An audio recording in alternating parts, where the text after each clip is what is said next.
Today's more of a traditional moto vlog where I've got a couple ideas that I'd like to share with you, and I'd love to hear your feedback and your thoughts on my thoughts. Because we're talking about group riding. So we're got a couple people together here. There's 3 of us. And especially as we're coming into the summer here, and there's going to be a lot more people out riding, bigger rides, bigger groups, I figured it would be worth, I don't know, sharing some thoughts on group riding and ways to stay safe and make sure that we all get to keep riding on day after day, right?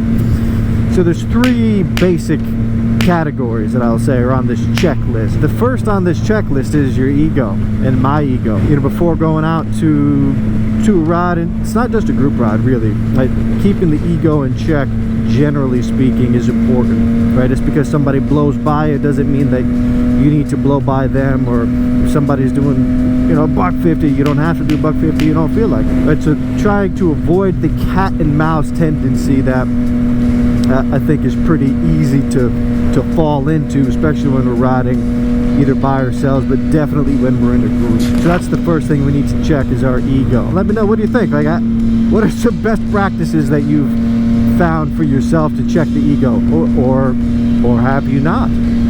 There are times when I don't, and that's for sure. I wish that I had a better mechanism in my mind to check that, but you know, it's a work, and we're all works in progress. The second thing is check your level, like your riding level, right? Both, one, so that you know for yourself and be honest, and 2, how does it compare to the people that you're riding with? Are you riding at a level that's lower than the folks that you're riding with, or are you riding at a level that's higher? Right? And I think that it matters, and it's worth you understanding, for a number of reasons. But one of them is, all right, if you're at a lower riding level than the group that you're riding with, maybe stick towards the back, right, so that you won't be pushed from behind or pulled from the front, right? If you're stay at the back of the pack, you can kind of go at your own pace, and if you've managed to check your ego, it's okay if the people in front of you pull away, right? But you don't want to put yourself like at the front of the pack and then have the pack pushing you beyond your riding level. So just have an understanding of where you are and place yourself accordingly in the pack. Similarly, but on the other end, if your riding level is higher than the rest of the group and you're leading the pack, I think you have a bit of a responsibility to the other folks that you're riding with to not force the group that you're with to ride beyond their comfort zone. And that could happen in a couple ways. It could happen in once you've already started riding, you could just keep it tame or keep it at a level that you know folks are comfortable with.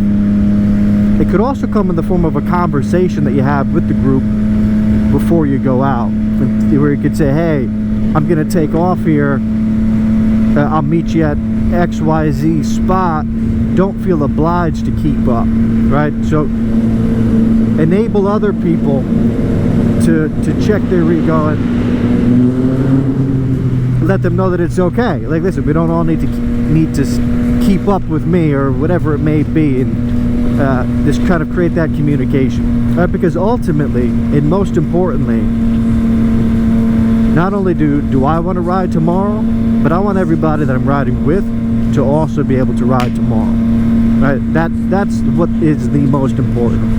So I think you have a little bit of a responsibility to the pack that you're riding with to at least to some extent try to mitigate the risks that you can. And we can't mitigate all the risks, right? That's an obvious part of riding a motorcycle, right? You can do everything right and things could still go south.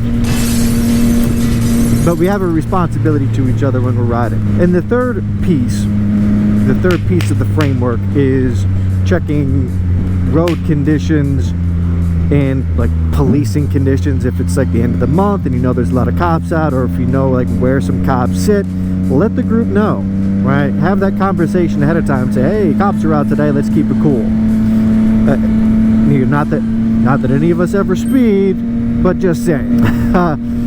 And along with that, road conditions. So I've noticed lately that in these canyons there's been a lot of extra debris in the road, right, falling off the canyon walls and this type of thing. So it's, if I know that, it's my responsibility, one, to ride like I know that and to acknowledge that risk, and two, to let the group know, like, hey, there's extra crap potentially on the road, so let's just be a little bit extra careful. That you're having that communication and acting on that knowledge in the appropriate way, right? Not pushing it when we know that there's going to be potentially larger rocks in the road or lots of debris. So those are the three things, that parts of the framework, at least as I'm thinking about them now, that I think are worth us considering when we're going on group rides, right? Because we, again, I want to ride tomorrow, and I want everybody else that I'm riding with to also be riding tomorrow, right? There's the ego, there's the riding level, and then there's the road and weather conditions. So check all three of those before your next group ride. And if this makes sense to you, leave a like. If you disagree, leave a comment. If you've got some things to add, different other ways that you like to think about or that help you when you think about riding with groups, best practices, things like that, put it in the comments. And if you're not already, hit the subscribe button. And I'd love to hear more from you about what you want me to create. Like, what kind of videos do you want to see? And I'll talk to you later.